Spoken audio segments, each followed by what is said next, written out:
Some people don't argue. They don't explain. They don't even say goodbye. They just disappear. No closure, no warning, just silence. At first it feels confusing, maybe even cruel. But beneath that silence lies something far more complex. Because people who disappear aren't always running away. Sometimes they're choosing control. Silence is one of the most misunderstood psychological tools. In a world where everyone is constantly explaining themselves, the one who says nothing holds power. Think about it. When someone argues, they reveal emotion. When someone explains, they reveal intention. But when someone disappears, they reveal nothing. And nothing creates obsession. The human brain is wired to seek closure.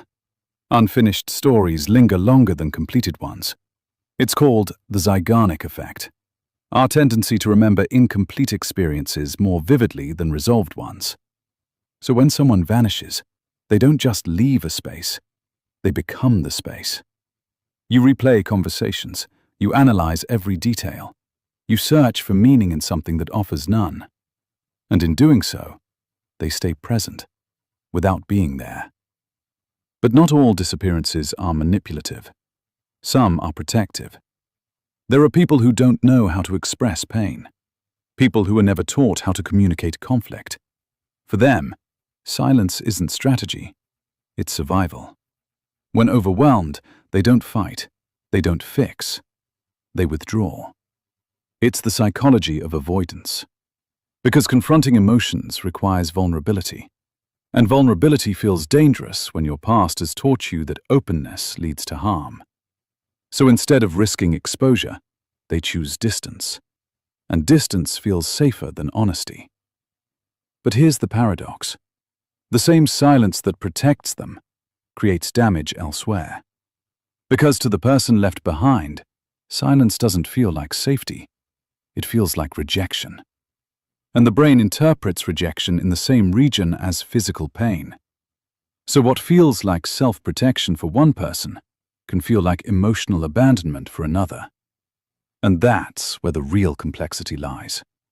Disappearing is not always about the other person. Sometimes, it's about control in a world that feels uncontrollable. Sometimes it's about escaping emotions that feel too heavy to carry. And sometimes, it's about identity. Because people who disappear often struggle with a quiet question. Who am I when I stay? Staying requires consistency, presence, accountability.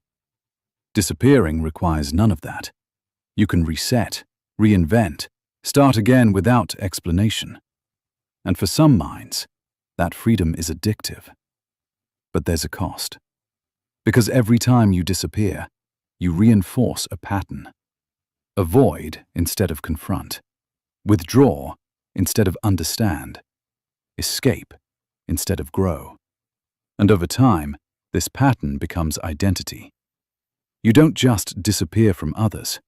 You begin to disappear from yourself. So the question isn't just, why do people vanish? The real question is, what are they protecting by not being seen?